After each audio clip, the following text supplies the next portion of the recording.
Hello everyone, my name is Akash Kumar. आज हम chapter number 3 को कंटिन्यू करते हैं। ठीक है, प्रीवियस क्लासेस में हमने चैप्टर नंबर 3 स्टार्ट किया था और उससे रिलेटेड कुछ इंपॉर्टेंट क्वेश्चन हमने कर लिए थे। ठीक है, नाउ आगे के कुछ इंपॉर्टेंट क्वेश्चन है। ठीक, फर्स्ट क्वेश्चन क्या कहता है आपसे, if we add 1 to the numerator and subtract 1 from the denominator a fraction reduces to 1, it becomes 1/2 if we only add 1 to the denominator. What is the fraction? Question आपसे क्या कह रहा है, यदि आप एक ऐड करते हैं न्यूमरेटर में और एक सब्ट्रैक्ट कर देते हैं डिनोमिनेटर में से, तो फ्रैक्शन कितना हो जाता है? 1 हो जाता है। फ्रैक्शन किसके बराबर हो जाता है? 1 के बराबर हो जाता है। वो कह रहा है इट बिकम्स 1/2। ये 1/2 कब होता है?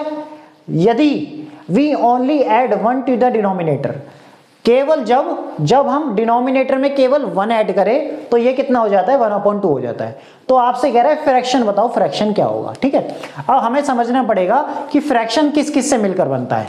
तो सबसे पहले हमने क्या ले लिया, सॉल्यूशन करेंगे जब हम इसका फर्स्ट का, let the numerator be X. Numerator को मैंने x मान लेता हूं, द डिनोमिनेटर बी वाई, और डिनोमिनेटर को मैंने y मान लिया। तो देन फ्रैक्शन क्या बनेगा मेरे पास? देन फ्रैक्शन क्या बनेगा? x अपॉन वाई, क्योंकि फ्रैक्शन क्या होता है? न्यूमरेटर अपॉन डिनोमिनेटर क्या होता है? हमारा फ्रैक्शन होता है। ठीक है, अब अकॉर्डिंग टू क्वेश्चन आपसे क्या कह रहा है, अब जैसे जैसे क्वेश्चन आपसे कह रहा है वैसे वैसे करना है। वो कह रहा है if we add 1 to the numerator, numerator में 1 ऐड कर दिया, इसका मतलब x प्लस 1। ठीक, and subtract 1 from the denominator, और डिनोमिनेटर में से 1 घटा दिया, तो क्या हो जाएगा? डिनोमिनेटर में से 1 घटा देंगे तो फ्रैक्शन किसके बराबर हो जाता है? Reduces to 1। घट के कितना हो जाता है? फ्रैक्शन 1 हो जाता है। इसका मतलब 1 हो जाता है यहाँ पे फ्रैक्शन। देन क्रॉस मल्टीप्लाई करेंगे तो क्या होगा? x प्लस 1 और y माइनस 1, तो x माइनस y, और यहाँ पे क्या हो जाएगा? इज टू में माइनस का 2 हो जाएगा। This is the equation first. y को उधर भेज देंगे, प्लस 1 को उधर लाएंगे तो माइनस का 2 हो जाएगा। ये हमारी पहली इक्वेशन बन गई स्टार्टिंग के डाटा से। ठीक है, नाउ अब वो कह रहा है इट बिकम्स 1/2। फ्रैक्शन 1/2 हो जाता है कब? If we only add 1 to the denominator, केवल हम डिनोमिनेटर में 1 ऐड करें। क्या बोल रहा है? केवल ओनली ऐड किया जाए, किसमें? डिनोमिनेटर में 1। इसका मतलब न्यूमरेटर में कोई भी छेड़खानी नहीं करी है। ठीक, तो इसका मतलब न्यूमरेटर एज इट इज ऐसी, और डिनोमिनेटर में क्या ऐड कर दिया है? केवल 1 ऐड कर दिया है, तो फ्रैक्शन कितना हो जाता है? 1/2 हो जाता है। क्या बोला क्वेश्चन ने? फ्रैक्शन 1/2 हो जाता है कब?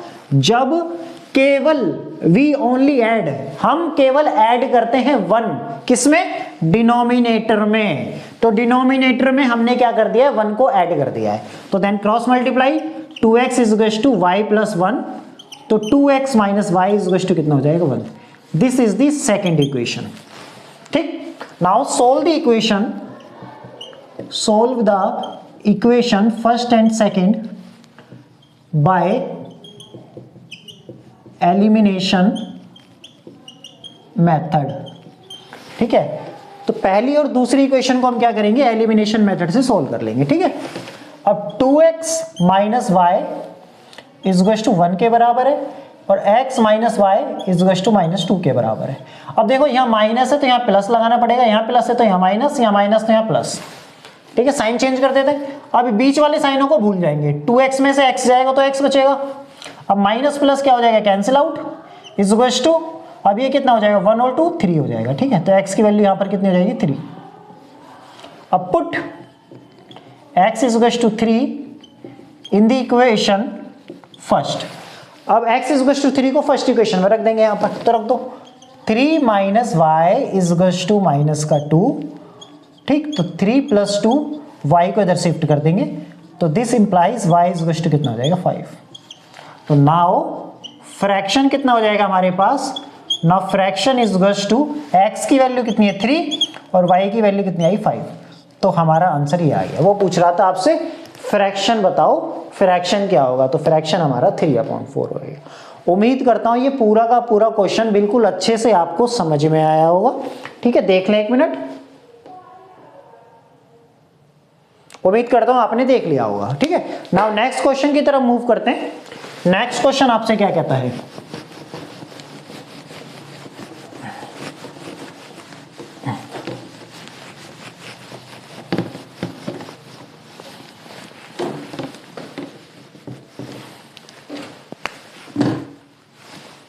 Question number second. Question number second आपसे क्या कह रहा है, फॉर विच वैल्यू ऑफ के, के की किस वैल्यू के लिए following the pair of linear equation has no solution, ठीक है। वो कह रहा है के की किस वैल्यू के लिए जो ये हमें क्या दे रखी है, लीनियर इक्वेशन के जो पेयर दे रखे हैं, ठीक, उनके पास कोई भी सॉल्यूशन नहीं होगा, ठीक है, नो सॉल्यूशन होगा उनके पास। कैसा सॉल्यूशन होगा, नो सॉल्यूशन। अब नो सॉल्यूशन के लिए कंडीशन क्या होती है, a1 upon a2 is equals to b1 upon b2 not equals to c1 upon c2, ठीक है। तो सबसे पहले हमारे पास इक्वेशन क्या है, लिखेंगे वी हैव, यहां से क्या है 3x प्लस में y इज इक्वल्स टू 1। अब इसको जनरल फॉर्म में कन्वर्ट करेंगे तो क्या होगा, -1 इज इक्वल्स टू 0। तो यहां से a1 की वैल्यू कितनी होगी 3, b1 की वैल्यू कितनी होगी, y का कोएफिशिएंट 1 है और कांस्टेंट क्या है माइनस का 1, ठीक है। Now 2k minus 1 times x plus k minus 1 y is minus times 2k plus 1 is equal to 0। ये इक्वेशन हमारे पास, ठीक है। अब हम यहां से क्या करेंगे, a2 की वैल्यू कितनी हो जाएगी हमारे पास 2k माइनस 1, b2 की वैल्यू कितनी हो जाएगी मेरे पास k माइनस 1 और C2 की वैल्यू कितनी हो जाएगी माइनस टाइम्स 2k प्लस 1, ये हो जाएगा हमारे पास, ठीक है। अब हमें पता है नो सॉल्यूशन के लिए कंडीशन क्या होती है, फॉर नो सॉल्यूशन के लिए कंडीशन क्या होती है हमारे पास, a1 upon a2 is equals to b1 upon b2 not equals to c1 upon c2, ये कंडीशन होती है। इसकी अगर ग्राफिकल रिप्रेजेंटेशन देखें तो कैसी होती है, पैरेलल लाइन, पैरेलल लाइन होती है। यहां पर नो सॉल्यूशन मिलेगा तो अगर वो पूछे, एक नंबर में आपसे क्वेश्चन पूछ सकता है क्या, कि जो नो सॉल्यूशन जहां मिलता है वो लाइनें कैसी होती है, कंसिस्टेंट होती हैं या इनकंसिस्टेंट होती हैं। तो जिनके पास सॉल्यूशन नहीं मिलता है वो लाइन हमारी कैसी होंगी, इनकंसिस्टेंट होती है। कैसी होती है, इनकंसिस्टेंट। और जिन पेयर ऑफ लीनियर इक्वेशन के पास सॉल्यूशन मिलता है वो कैसी लाइन कैसी होती है, कंसिस्टेंट होती है, ठीक है। अब यहां पे वैल्यू रखते हैं, a1 की वैल्यू कितनी है 3, a2 की वैल्यू कितनी है 2k माइनस 1, b1 की वैल्यू कितनी है हमारे पास 1, फिर k माइनस 1 और c1 कितना है हमारे पास -1 और c2 कितना माइनस टाइम्स 2k प्लस 1। -1 से -1 कैंसिल आउट, ठीक है, और यहां नॉट इक्वल टू आएगा। पहले दोनों पेयर को लेके सोल्व कर लेते हैं, ठीक है। अब यहां पे क्या हो जाएगा हमारे पास 3 times k minus 1 is equal to में 2k माइनस 1, क्या हो जाएगा 3k माइनस 3 और 2k minus 1। Now 3k minus 2k और यहाँ पे आ जाएगा 3 माइनस 1 इज इक्वल टू 2, तो k की वैल्यू यहाँ से 2 आ गई। अब बाद के दोनों पेयर सोल्व करेंगे तो क्या होगा, 1 अपॉन, इसको फर्स्ट इक्वेशन मान लेते, क्या मान लेते फर्स्ट इक्वेशन, ठीक है। तो 1 upon k minus 1 does not equal to 1 upon 2k plus 1, cross multiply करेंगे तो 2k plus 1 does not equal to k minus 1, तो 2k minus k is equal to में माइनस का 2 डज नॉट इक्वल टू -2, तो k does not equal to -2। इसका मतलब k की value -2 तो होगी नहीं किसी भी कीमत पे, k की वैल्यू -2 किसी भी कीमत पर नहीं होगी। इसका मतलब k की वैल्यू 2 अगर होगी तो इस कंडीशन को सेटिस्फाई जरूर करेगी, इस पूरी कंडीशन को। अगर k इज इक्वल टू 2 इस पहली इक्वेशन को सेटिस्फाई कर जाती है तो हम बोल देंगे k की वैल्यू 2 के लिए पेयर ऑफ लीनियर इक्वेशन के पास नो सॉल्यूशन होंगे, ठीक है। अब रख देंगे put k is equal to 2 in the equation first में रख देंगे तो 3 upon twice of 2 minus 1 is equal to 1 upon 2 minus 1 is equal to 1 upon 2 plus 1, ठीक है। तो 3 अपॉन कितना हो जाएगा 3 और यहाँ पे 1 upon 1 not equal to 1 upon 5, ठीक है। तो यहाँ पे कितना हो जाएगा 1 is equal to 1 not equal to 1 upon 5। Condition क्या होगी, सेटिस्फाई होगी, सेटिस्फाई हो गया। जब सेटिस्फाई हो गया तो देयरफॉर यहां पे लिख देंगे, क्या लिख देंगे, k की वैल्यू 2 के लिए, for k is equals to 2 the given pair of linear equation have no solution, no solution. ठीक है, उम्मीद करता हूं ये पूरा का पूरा क्वेश्चन आपको बिल्कुल अच्छे से समझ में आया होगा। ये सेकंड क्वेश्चन जो है वो मोस्ट इंपॉर्टेंट है, मोस्ट इंपॉर्टेंट क्वेश्चन है ये क्वेश्चन पेपर में जरूर आएगा, जरूर 100%, क्योंकि ऐसा क्वेश्चन बहुत रेयर ही पूछा जाता है। ठीक, अगर अच्छा पेपर बनेगा तो ये क्वेश्चन आपसे डेफिनेटली पूछेगा। उम्मीद करता हूं ये दोनों क्वेश्चन आपको अच्छे से समझ में आए होंगे। ठीक है, हमें बस ज्यादा कुछ नहीं करना है, हमें कॉन्सेप्ट के साथ चीजें समझनी है, और जैसे जैसे मैं करा रहा हूं, जैसे मैंने ये क्वेश्चन करा दिया, तो इसके जैसे जो भी क्वेश्चन होते हैं आपके बुक्स में या सैंपल पेपर में, तो इसको पहले सोल्व करो। मैंने जैसे कराया उसको देखो कि सर ने कैसे करा रखा है, फिर उसके अकॉर्डिंग, ठीक है, बुक बंद करके अपना एक अलग पेपर लो और उस पर सोल्व करके देखो। चीजें डेफिनेटली अच्छी होंगी अगर आप ईमानदारी से करेंगे चीजों को। ठीक है, 1 मिनट के लिए देखें इसको, फिर कंटिन्यू करते हैं। ठीक है,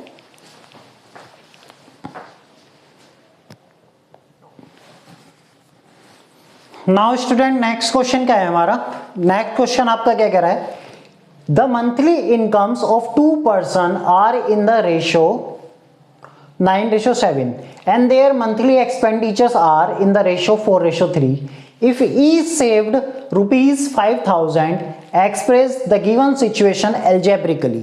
algebraically का मतलब होता है हमें इसे लीनियर इक्वेशन बनाना है 2 वेरिएबल में x y की फॉर्म में, फिर उनकी वैल्यू भी निकालनी है। ठीक है, as a system of linear equation in 2 variables, hence find their respective monthly incomes. अब क्वेश्चन का मतलब समझते हैं, क्वेश्चन का मतलब क्या है। वो कह रहा था monthly income of 2 person, 2 person की मंथली इनकम 9:7 दे रखी है। ठीक है, और उनकी एक्सपेंडिचर का रेशो दे रखा है 4:3, और वो दोनों के दोनों पर्सन, हर एक पर्सन हर महीने 5,000 रुपए सेव कर लेता है। ठीक है, express the situation algebraically as a system of linear equation in 2 variable. वो कह रहा है इस सिचुएशन को एल्जेब्रिकली दिखाना है, और hence find their respective monthly income, और उनकी मंथली इनकम बतानी है कि वो कितने कितने पैसे कमा रहे हैं। उम्मीद करता हूं क्वेश्चन आपको अच्छे से समझ में आया होगा। अब हमें एक चीज याद रखनी है नोट के अंदर, कि जो हमारी इनकम जो होती है, इनकम क्या होती है, इनकम इज इक्वल टू होती है एक्सपेंडिचर प्लस सेविंग। क्या होती है, सेविंग। इनकम क्या होती है, एक्सपेंडिचर प्लस सेविंग। इनकम कैसे होती है, जो हमने खर्च किया और जो बचाया, दोनों को मिला के हमारी क्या बनती है, इनकम बनती है। जैसे हमें कंपनी से, कहीं से हम जॉब कर रहे हैं और हमें पैसा मिला, तो हम क्या करेंगे, कुछ पैसा खर्च करेंगे और कुछ फ्यूचर के लिए क्या करेंगे, सेविंग करेंगे। तो दोनों को मिला के अगर मिला दिया जाए तो बेसिकली इनिशियली कहां से निकली थी, वो इनकम से ही तो निकली थी। उम्मीद करता हूं क्वेश्चन आपको अच्छे से समझ में आया होगा। ठीक है, अब रेशो पे चलते हैं। रेशो क्या होता है, एक सबसे सिंपलेस्ट फॉर्म होती है जिसको हम फर्दर रिड्यूस नहीं कर सकते हैं। इसका मतलब इन दोनों के पास कुछ ना कुछ कॉमन रहा होगा जो कट गया होगा। ऐसे यहां पर इन दोनों के पास कुछ ना कुछ कॉमन रहा होगा जो कट गया होगा, लेकिन हमें क्या दिखाना है, 2 वेरिएबल में दिखाना है। ठीक है, तो हम क्या कर लेते हैं, हम मान लेते हैं लेट द सॉल्यूशन, अगर हम करें इसका, हम according to question let the income of first person की इनकम को मान लेते हैं हम 9x, इसके साथ इन दोनों के साथ x वेरिएबल लगा देते हैं और इन दोनों के साथ y वेरिएबल लगा देते हैं। क्यों, क्योंकि हमें 2 वेरिएबल में बनाना है। ठीक है, क्या बनाना है, 2 वेरिएबल में। और the income of second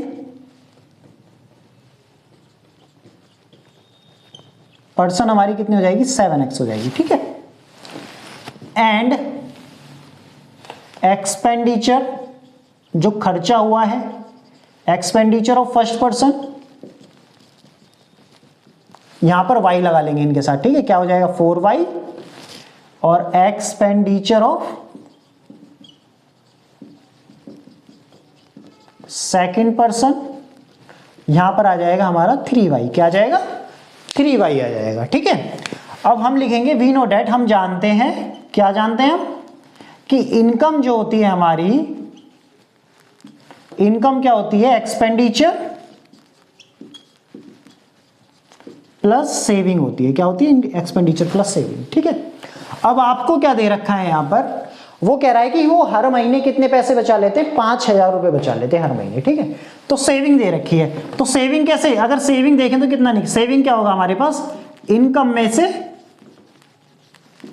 expenditure को क्या कर देंगे, घटा देंगे हम। ठीक है, तो नाउ पहले पर्सन की जो इनकम है वो कितनी है, 9x, और दूसरे पहले पर्सन की इनकम 9x है, और पहले पर्सन कितना पैसा खर्च कर रहा है, 4y खर्च कर देता है। इसका मतलब इनकम में से एक्सपेंडिचर घटा दूं, और कितना सेविंग करते हैं, वो कितना सेव कर रहे हैं, 5,000, तो यहां पे आ जाएगा 5,000। क्या आ जाएगा, 5,000। नाउ अब ऐसी सिमिलरली सेकंड पर्सन क्या करता है, ये हमारी फर्स्ट इक्वेशन हो गई। ठीक है, सेकंड पर्सन 7x रुपए कमा रहा है और उसमें से 3y खर्च कर देता है, तो पैसे कितने बचा रहा है, वो भी 5,000 ही बचा रहा है। ये हो गई सेकंड इक्वेशन। ठीक है, उम्मीद करता हूं ये इक्वेशन कैसे बनाई है आपको अच्छे से समझ में आई होंगी। ठीक, अब हमें क्या करना है, अगर इसमें एलिमिनेशन मेथड लगाना है, या तो मैं इस x का कोएफिशिएंट और इस x के कोएफिशिएंट दोनों को सेम करूं, या y के कोएफिशिएंट सेम करूं। तो मेरे लिए इजी क्या पड़ेगा, इस इक्वेशन में हम किससे 3 से मल्टीप्लाई कर देते हैं, और इस इक्वेशन में 4 से मल्टीप्लाई कर देते हैं। तो दिस इंप्लाइज कितना हो जाएगा, 27x, और 3 4 जा 12y, और ये हो जाएगा 15,000। ठीक, 4 7 जा 28, 4 3 जा 12y, और 4 5 जा 20, और 3 0, मतलब 20,000 हो जाएगा। नाउ एलिमिनेशन मेथड से सोल्व करेंगे तो प्लस, और यहाँ माइनस, यहाँ माइनस, यहाँ पे कितना हो जाएगा, माइनस का x कैंसिल आउट, और यहाँ कितना हो जाएगा, माइनस का 5,000। कट करेंगे तो x की वैल्यू कितनी आ जाएगी हमारी, 5,000 आ जाएगी। ठीक, x की वैल्यू 5,000 आ गई हमारी।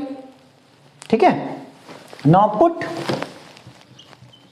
x is equal to 5,000 in the equation, first में रख देंगे, किस में रख देंगे, फर्स्ट में रख दो। तो 9 इंटू 5,000 माइनस कितना है हमारे पास, 4y इज इक्वल टू में 5,000, तो 9 5 जा 45 माइनस 5,000 इज इक्वल टू में 4y, तो यहाँ कितना हो गया, 40,000 इज इक्वल टू में 4y। कट करेंगे तो y इज इक्वल टू में कितना हो जाएगा, 10,000 आ जाएगा। ठीक है, कितना आ जाएगा, 10,000। ठीक, तो वो क्या पूछ रहा है, इनकम पूछ रहा है दोनों पर्सन की। तो so income of first person, first person की इनकम क्या हो जाएगी हमारी, 4 इंटू एक्स की वैल्यू कितनी है, 5,000 है, तो कितनी हो जाएगी, 20,000।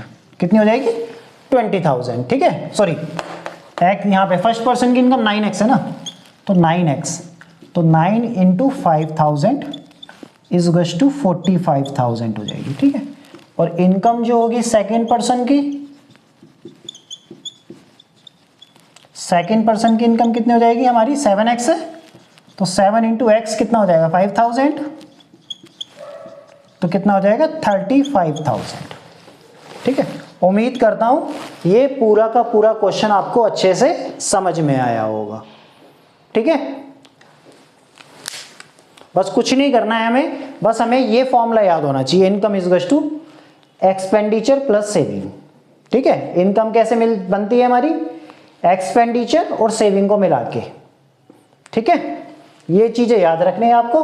तो x की वैल्यू यहां पर कितनी होगी, 45,000 और 35,000, और यहां पर कितना है, देखो खर्चा कितना हुआ है, y की वैल्यू कितनी निकले, तो अगर इसमें से 40,000 हो गई, तो 45,000 में से 40,000 घटेंगे तो 5,000 सेविंग बच रही है। ऐसी सिमिलरली यहां से 35,000 है, 35,000 में से जब 30,000 जाएगा तो यहाँ पे 5,000 सेविंग बच जाएगी। तो सिचुएशन हमारी सेटिस्फाई भी कर रहा है। उम्मीद करता हूं ये क्वेश्चन आपको अच्छे से समझ में आया होगा। ठीक है, एक क्वेश्चन मैं आपको होमवर्क के लिए देता हूं, ठीक, जो हमने फ्रैक्शन वाला करा था ना, उसी से रिलेटेड है। ऐसा क्वेश्चन आपको दे देता हूं और वो आप करके दिखाएंगे मुझे घर से। ठीक है, उस क्वेश्चन को आपको घर से करना है। एक मिनट, मैं उसको आपको देता हूं। क्वेश्चन कहाँ है वो वाला घर के लिए,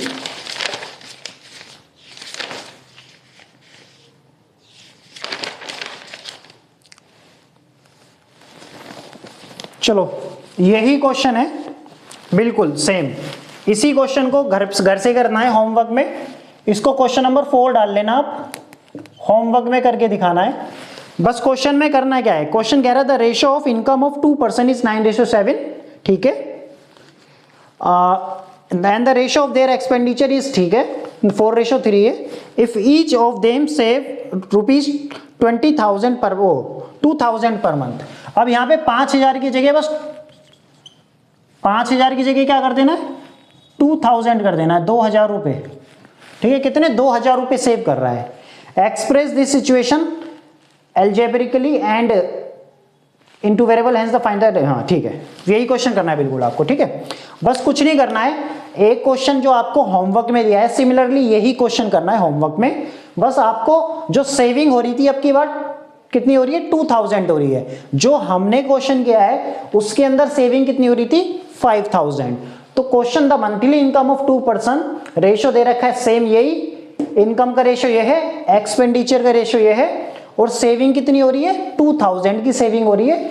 इस क्वेश्चन को आपको होमवर्क में करना है और इसका आंसर मुझे कमेंट बॉक्स में लिख के दिखाना है, ठीक है। उम्मीद करता हूं आज की क्लास आपको अच्छे से समझ में आई होगी। वीडियो अच्छी लगती है तो लाइक करें और चैनल को ज्यादा से ज्यादा सब्सक्राइब करें। बाकी नेक्स्ट क्लास में मिलते हैं इस चैप्टर के आगे के मोस्ट इंपॉर्टेंट क्वेश्चन के साथ। जब तक ध्यान रखें, थैंक यू सो मच।